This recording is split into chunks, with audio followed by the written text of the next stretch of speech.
Good morning, everyone, and thank you for joining us. My name is Christian Delfino, and I'll be joined in a moment by my colleague John Broadhead, and we are very much live here from Los Angeles. Now, two things before we get into our main program. First one is that right underneath the viewing window that you're currently viewing this webcast is a chat window, and our moderator, Jeremy, is live with you now, and he'll be taking any questions that you have and answering those for you in real time right in the chat window.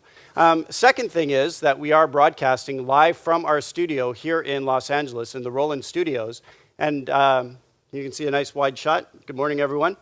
And really, everything that we are doing here is a complete Roland end-to-end solution. So everything from the audio is being mixed by the M300 vMixer. Our video is being mixed by the V1600 HD video mixer, with the audio and the video being embedded into the VC30 HD. And again, going into Wirecast by Telestream, and we are broadcasting to you live using Livestream. So again, a total Roland end-to-end solution. So what we are talking about today is video format freedom. So we are talking about being able to be anywhere at any time with any set of sources, with any kind of output display, and being able to have a video switcher that will accommodate all of your sources and connect to all of your output displays. And this is thanks to the fact that we actually have scalers on all of the inputs in our switchers, including the V1600 and the new V800 HD. So both of these have scalers on every input. Now, the benefit to this is that unlike other switchers where you have to match all your sources to a common resolution, you have to lock your switcher and your sources become a slave, if you will, to your switcher's resolution. We give you the freedom to basically output to any resolution and plug in any type of input, whether that's analog, digital, camera, or computer. This really is video format freedom. And we pioneered this with the V1600 HD. So we introduced this at NAB 2 years ago, and since then it's been a huge success. And customers are realizing more and more that this gives them video format freedom in a way that was never before possible. So many installations where SD or some other form of input was already existing, the 1600 was put in, and we have all the different connector types so they could use their existing infrastructure and gradually grow to an HDSDI kind of infrastructure. So here's an example in a church in the southeast, and here's another example of another church in the northeast this time, and you can see that there's a little split going out with the sources to our VR5 that is being used for web streaming in this case. Now, another huge application for the V1600 has been production companies. Here you can see one of our production partners, Ilios Lighting, that is based in Austin, Texas. And Ilios used the 1600 on about 7 stages at the South by Southwest Festival a couple of weeks ago, flying 1600s in from around the country to try to accommodate all of these different stages. And what production companies love about the 1600 is you never quite know what you're going to get when you show up at a production. So you can drop the 1600 in, plug in your cameras, plug in your computers, regardless of what they are. And as anybody in production knows, you get all these last-minute requests from your client. Well, you don't have to worry with the 1600, or now with the V800, you can just plug those in and work with those. So here's another example, and this is V2 Labs. This is actually a couple weeks ago at the Ultra Festival, and you can see here that the 1600 is the centerpiece, the mission control, the whole brain of the operation, if you will, for this large, incredible LED wall setup that was used at the Ultra Festival in Miami just a couple of weeks ago.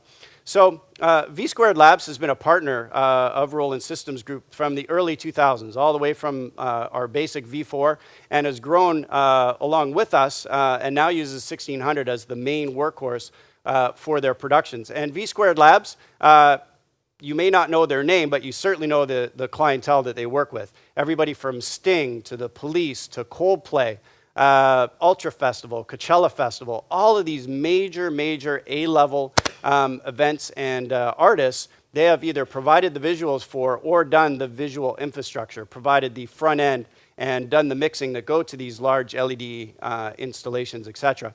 So what we're going to cut to is a video with Velo Verkhaus, who is the principal of V2 Labs, talking about how the V1600 truly is a lifesaver for them when they're doing festivals and all these events where different people show up and just happen to hand them any kind of cable with some program on the end of it, and it totally saves them. So at the beginning is a little trailer promo with some of the events that they've done, so you can appreciate the kind of level of event that the 1600 has been the main central part of, and then some comments from Velo. And when we come back, John Broadhead will be here to take you through a full in-depth demonstration of the new V800. So again, here's a video from V Squared Labs, and John Broadhead will be here in a moment. I feel you in my bones. You're knocking at my windows. You're slowly letting me go, and I know this feeling goes so speeding in my bones. Left hook, I didn't see it coming. Left hook, you've got that aim. Rushes out, run away. So the most exciting thing about the 1600 is the plethora of inputs it can take. But the fact that there's 8 HD SDIs on there is really, that's a festival lifesaver. Because this small little switcher can, it seemingly handle such a quantity of digital inputs. And the fact that it'll take SD or HD SDI is pretty awesome. And the scaling has been great, especially for taking in different standard defs or like for example, to take a guest program walked up to me at Coachella and handed me a VGA cable. And last year, with the VGA, I would have had to have tried to figure out how to get them in the Folsom. I wouldn't have been able to see what I was doing until I hooked up a monitor on the Folsom, stopped everything, stopped the whole show, went over there and muddled around, unpatched, repatched, and I just literally plugged them into the bus, sent, boom, there it was, showed right up. Oh, thank God. So I thought he was coming from the UK, who knows what it was, and it took it. Well, we're back again. Good to have you all tuning in. The V800, we're excited about it. It takes, as Christian said, a lot of those pieces, a little bit less inputs, but a lot of the pieces people have been asking for and included it in this unit. Before we get started, though, into a specific demonstration, let's take a look at, I would say, the real foundational features in this particular unit. And to do that, we'll just hit a few theory items and some practical pieces, technical pieces in the unit. The first point is this is a full 3G compatible mixer. We'll talk a little bit about what that means, but it essentially takes it up to that pinnacle level of quality, right up to 1080p uncompressed through SDI. The full range of input and output connectivity that you're going to see in this is really second to none in terms of this class of mixer. The next point is that it is true multi-format. We're going to show you what that means, but from channel to channel, every one can be any input that you need it to be, and true multi-format. So you can have HD beside SD, beside 3G, beside a Mac, beside a PC, anything you want to connect in. And last but not least, we have a built-in multiviewer and a few other nice features in there that we have included with a new engine, the power of that. So let's look at the 3G. What does that mean? Well, the G is really gigabits per second. And typically, your conventional HD has been running up to 1.5 gigabits, and that is only really capable of handling 1080i. So you can see in this graphic here that the interlaced is odd and even lines happening every other frame, gives you that interlacing that can happen. Now moving to 3G, and it's over one cable. There are some people that support 3G, but it's over a dual link SDI. This is all single BNC SDI cable, and you can get a single frame for complete frame, not odd and even lines, and that's what gives us the 1080p, P for progressive, in that solution, 3G. And that's important to note that that happens on output as well.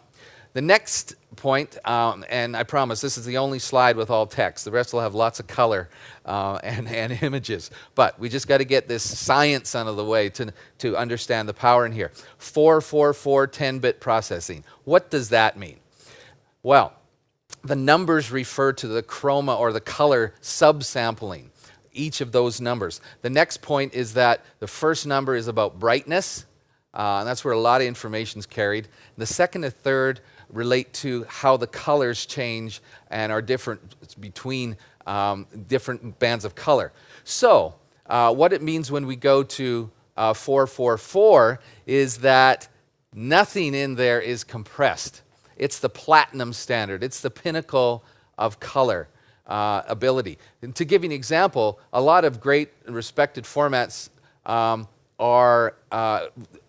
have color sampling, subsampling in them. 422, some of you will know about the 1600s, a 422 product. ProRes, XDCam, you can see those lists that are there. 420 is in fact what we're used to watching a lot of when it comes to DVD and I believe Blu-ray as well. So 444 takes it up to that highest level. And obviously the source has to be capable of delivering that to the mixer, but the point is the mixer can take it and really exploit it and use it. And the typical where this can be really seen is in computer graphic cards. So when you've got those images coming from a computer, you can really enjoy that color. To give a little bit more detail on that is you can see this slide. The top row actually has 4 different color subsampling schemes. You can see there 411, 420, etc. And the first row represents how color appears. And because the first number is 4, you can see that the color doesn't really change that much. But the second row actually, we give you a representation of the difference in resolution with the between all 4 of those. And it might not come across as clear streaming. We are streaming in near HD to you today, so those of you not watching on your iPhones or something should be able to see that the 444 black and white color differences in that far right there will actually be a lot sharper than 422 and 420. This is another way of explaining it just before we move on. In that last column over on the far right, you will see that the colors, there's an 4x2 matrix up there of pixels, really 8 pixels, and the resultant image is at the very top. You can see what you're going to be seeing down on the very bottom row if you're dealing with color subsampling. So obviously 444 has no subsampling in any direction, so it's full resolution, full vertical. Okay, so that's maybe enough science in there. 3G, pinnacle of progressive, 1080 progressive, along with 444 10-bit processing, gives you the best resolution and the best color resolution as well. So there you have it with the 800. The other feature we want to hit is the connectivity. Let's look at the rear of the product. We put it up in a slide so you can see it instead of trying to get a camera on the back. The 4 SDI can be 3G, HD, or SD. And again, any of those beside each other. So you don't have to have all of one source in order to be able to connect your SDI. They can be SD, HD, 3G side by side. We've got 4 composite as well. Some of the feedback was we still need some composite inputs, and they're available to use as well. The DVI-I can handle, of course, your digital or analog DVI signals, as well as with a little adapter HDMI. And last but not least, your 15-pin D-sub that can handle any of your computer, VGA, wide XGA, as well as component, your YPBPR analog component coming in from DVD and Blu-rays and the like. On the output side of things, we've got 2 SDI. Again, they're 3G. And special note, that output is 3G. So if you've got it set to 1080p, you can drive your SDI projectors, your 3G projectors now, directly from this. No matter what comes in, it'll be scaled to that. We've got one composite. This is important too. It's always active. You have a standard definition output that's always there. Great for archiving to DVD, or if you don't are not streaming in HD, you can take that output and go. Always have a standard definition coming out, no matter what your main output is set to. Two DVI Ds or HDMI, so digital connectors there, and RGB as well as component. So there you see on the back, you've got those great connectivity story. No additional cards or converters necessary. Compact, it's portable. You've got rack ears that come with the unit right here. So very easy to move around. Now, on the story of formats, let's look at this particular graphic. A lot of detail.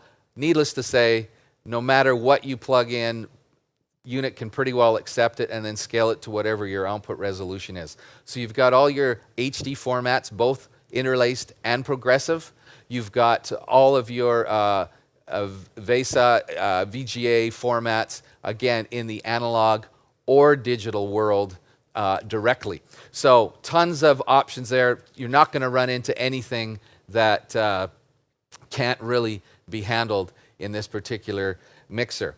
So let's look at one of the other great features here, a scaler on every input. So this graphic will quickly explain that, and then we'll do a live demonstration here.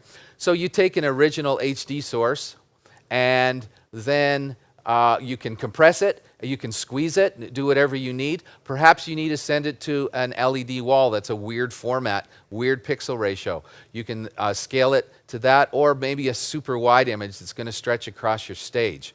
So let's take a look directly at how we would do that in this particular mixer. So we've got on this unit a menu button. We've got a multi-viewer. We'll show you that connection in a moment. Let's just jump into our menu system. I'm going to go into the input area and take a look. You can see each channel pops up and what we're happening to be looking at the moment. In this particular case, if you got a picture of me going out to the program, it's coming in at 1920 by 1080 through one of our SDI cameras. If I enter into this mode, you can see I get all of these scaling functions here. I can zoom, I can resize it, do whatever I want to do. So in this particular case, let me take this image, and you can see now that I am zooming into myself here, or I can even drop into a manual mode and start squeezing, say I'm squeezing that to a different resolution altogether. So that is per input. This is very handy when you move to having computers connected, where you want to just zoom in on a particular part of a slide. You want to crop out some logos. Often, especially when you plug in analog PCs, Macs, whatever, it doesn't quite fill the frame all the time. Or maybe you want to just pull it up, frame it. That's what you're allowed on the input. On the output side, let's show you the cropping feature. I'll jump back to my menu here, jump into my output mode. And one of the sources, I'm going to jump in here. Now my ability here to zoom, size, position, and crop my output resolution as well. So not only on every input, but also output. Let's show you exactly what I mean by that. Of course, I can zoom. Let me go back down to the cropping feature here. The cropping feature is used when you're doing LED walls, and you've got a funny sized a particular wall. Sometimes, they're 321 by 572, and you want to work from there. And one of the great features in all of these scalar questions, I know some of you are asking the question, likely, is about latency. So does this add more to it? In fact, what it does is it eliminates, a lot of times when you're using LED walls, you have to put other scalars in the link, and that's going to add to your latency. In this particular case, because it's all built in, you're going to get the fastest form. Now, because this has frame syncs built into it, you're typically in the 1 to 2 frame level. You're not coming from a house source. Images are captured.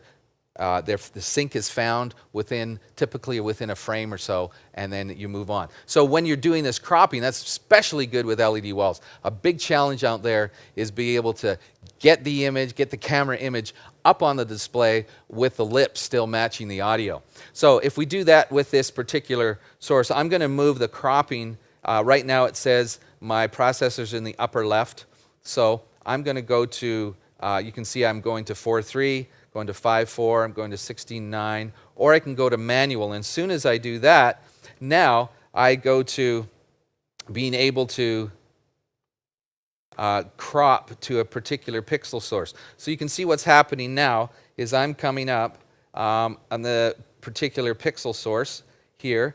You can see down here I've got a LED wall in this case that, let's just do random numbers here, that's one of those, narrow LED walls you see in concerts hanging over the stage, and each performer is in each one directly. So let's do that and make it. Let's make it a really long wall here. So I've got one of those cool LED walls that's randomly at 577 by 1080, let's say. But you see what it's done to the image. I'm just squeezed up into the middle. So then now I can take it up and just move up into my size in the horizontal dimension. And let's move this here. And just move up a little higher, sorry. There we go.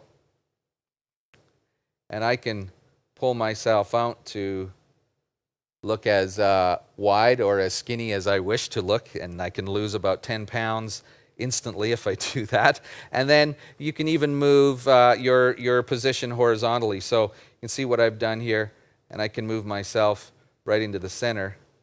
And you can see now I'm still a little skinny, but hey, I like it better that way. So I can position, scale, crop exactly to the position that I want to move to. So that, in a very quick nutshell, is the power that's possible with the scaler on every input, scaler on every output. Let me just go back into my menu here and unfatten myself. I'll just pull this back to our 0, level and position myself back into the 0 as well. Okay, so very, very powerful. So not only input by input, but output by output. At the same time, let's look at a feature called multi-zoom. Here's a graphic that explains it. The V1600 has it, as well as the 800. In the V1600, you can use a loop throughs to patch into any input next to it. So you can take a single camera source, replicate it across multiple inputs, and then resize it. Let's do that in this unit. We've got a special feature in here that allows shared inputs.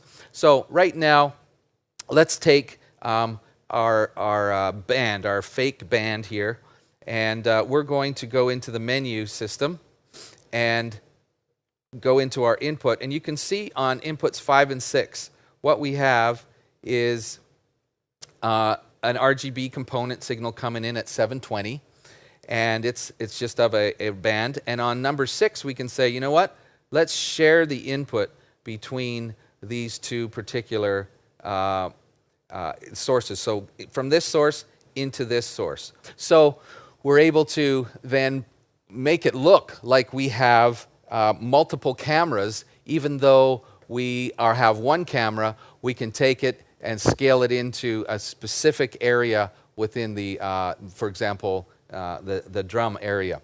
So what you've already seen, of course, is the Multiviewer. It's a very important part of the 800. You can see all 8 inputs, as well as the program and the preview.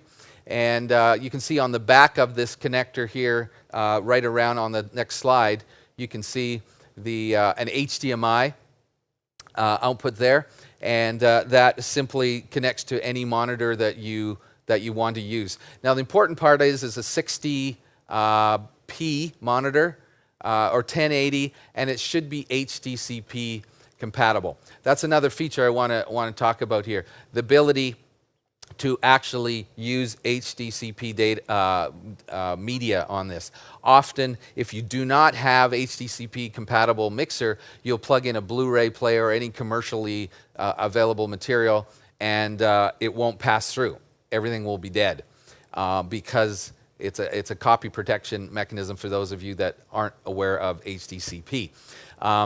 Because it can pass through, soon as you enable HDCP, you get a little light that appears over here on the far, knowing that you're enabled, and what will happen is your SDI ports will go dead, and only HDCP enabled ports will be alive. That is, your DVI-D HDMI outputs will then be able to be used. So because of that, to keep that all safe and protected and legal, we make the Multiviewer HDCP compatible and necessary as well. Let's then move to another feature that we have expanded, the Chroma engine. Now, in this particular unit, we've expanded that ability, being able to adjust based upon a hue saturation value level, which is a little bit more intuitive to the human sensation. You're adjusting a saturation of a color or the hue or the color wheel that you're used. And it's going to allow a stronger and a tighter key around particular images. And remember, that takes you right up to 1080p, 3G, 444, 10-bit processing as well. So let's just quickly demonstrate what that would look like here. We've got down on this area here, we have, in this case, a little iPad plugged in with a lower third set up on the, I can pull that up here with a blue screen, and then I can just take the DSK Live in this case, and you can see my program output now has the lower third chroma key, very tight. You can even see if you go to the full up output level, there is some blue sitting right here in that particular graphic that is not affected by this blue. So it's very tight, even with some blues still remaining in the actual graphic. So a great feature, tighter chroma keying in this unit. The other type of keyer we have is an external keyer. And what that allows you to do is take another source through either the still image or through another input coming from a Mac or PC, and actually have it blend. So you can see on the graphic where you've got a fill amount and a source. The source is really a grayscale, and wherever it is not black or white, you will get a transparency. So looking at that next slide, you can see in that zoom up of that example, you can see around her necklace area, you've got a graphic coming in, a nice opacity there of the graphic, where you actually get to see the necklace shining through there and get nice layering and a nice blending out of your on your graphic. So external key, that's a new feature. Let's come back to the top panel and just spend just a few more minutes talking about how we're organized here. It is an 8-input mixer. But you'll notice because of the back, we actually have 16 connectors. So there's 4 SDI, 4 composite, as well as 4 DVI and 4 RGB component. What this allows you to do then is, of the total 16 that we have, you choose the 8 that you want to have active at one time. And essentially, if we jump up into our menu, you can see that on our input menu, we can cycle through whichever input we want, a 3G HDI or a composite or a shared input. You can see as I move back and forth here. Okay, so the that allows us to mix and match what we use. We could have a 3G beside a composite, beside an HD, beside an SD. One thing that's very, very handy too, though, is this memory area right up top here. And it has 8 banks, and each bank can have 8 memory settings. So that gives you a total of 64 different settings. Where this especially comes in handy is when I have multiple things connected. So say I do have 2 or 3 PCs as well as some Macs as well plugged in. I can have up to 8 computers plugged in here. And in each memory setting, I could have one setting be using the Mac on input 5, and I could have another setting using a PC on input 5. So even though only 8 can be active at once, you can jump very easily between your memory settings and just trigger and turn on certain ports to a certain channel. Now, and the last point I want to make in our menu system, getting ahead of myself, system here, we can jump into a cross point assign. Right down at the bottom, you can see here, cross point. What that allows us to do is on our busing here, we can tell what input to be aligned with which channel. So I don't have to have the same number of inputs. Like 1 through 4 can only be my SDI or my composite. I could have a camera beside a computer, and that's strictly just a patch bay setting. So you can see here, channel 2 can really, you can see happening. I've got channel 3 can be 4, 3, 2, or 1, whatever I want to make it. And again, that can be saved within the cross point. Within the memory saving. And what we do on this panel here is we give you this strip by default, but we can simply just remove the magnetic label and stick on a new magnetic paper. This is great paper, by the way. It's from Avery. Magnetic paper. You stick it in your printer and you can print whatever you want on it. We will have a template, a PDF form template that you can just use and type in what you need, so you get a nice pretty font on there instead of writing it with a Sharpie, although that works just as well. As well, the ability to have an upstream keyer as well as a downstream keyer, all your picture-in-picture, the ability to adjust your scaling and your sizing all from this particular area. So the joystick and the size does not just apply to picture-in-picture anymore. If you've got it set to input or output, that's how you can really hone in and get those pixel accurate dimensions as well as positioning right out here without having to jump into your memory. Right up here we have our USB key, and we've got a number of inputs or number of images loaded. You can have up to 16 images loaded, and we've got a few loaded here, like a rear image, for example, of the unit. That's handy. Those can be used for external keying. They can be used for logos when you're at a corporate event. Just want to go quick to a logo. Those are some of the highlights. We got our transitions. You can output fade to a still image. You can frame grab into memory. A lot of other great little features. We won't take the time. There'll be other tutorials. The manual is up online. The block diagram's up online. So it's those are ready to go. Let me pull up just as I finish a couple diagrams. This is actually a very similar setup to what we have here. Christian already showed, but this will be very standard. Basically cameras, SLR, consumer grade cameras, high-end cameras, all plugged into the unit.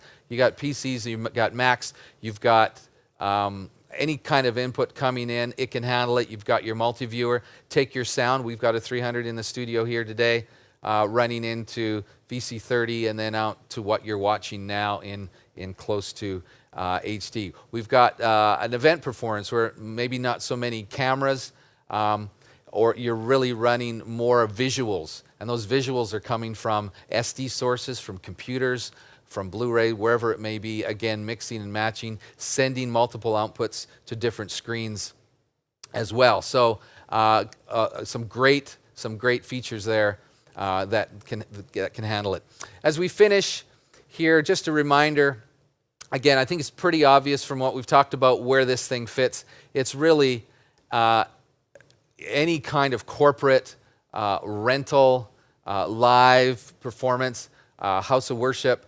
Those are all applications that are suited perfectly for this, where you just don't know what you're going to get, or you have a variety of different sources that you want to all end up looking as good as they possibly can. Again, at 3G, scaled up, 444 color processing, with any kind of multi-format, the convenience of a multi-viewer, it's really very powerful.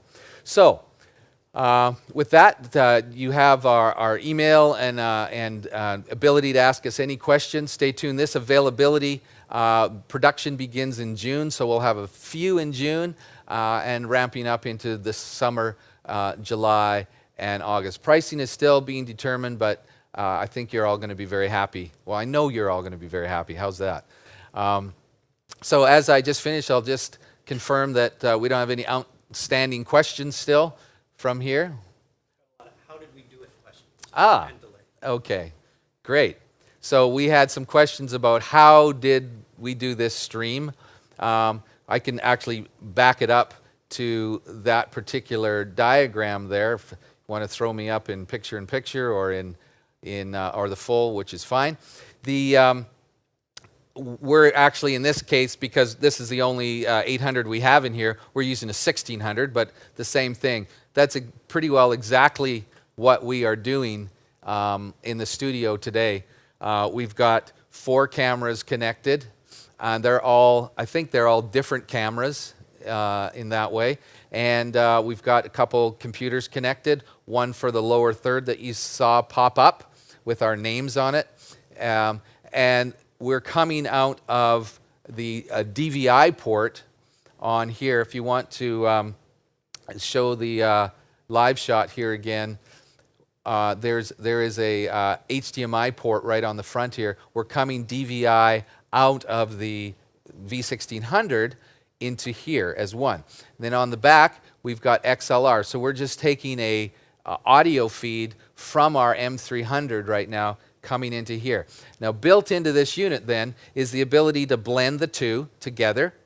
A digital video stream coming at 1080 with our audio coming from our M300 and muxing them together, putting them together, and we're coming out FireWire directly into our iMac, going out to you through Wirecast on live stream. And built in is the delay of the audio so that we can get full lip sync. You can see Christian there manning the audio, so if I'm sounding great, it's all because of him. And you can see Chad is over there, and he's switching the 1600 right now. And we have Mark helping us as well, and he's on the jib crane right now. If there's no more questions, we'll just sign off for today. We'll run the promo video again, and thank you for watching. Thank you.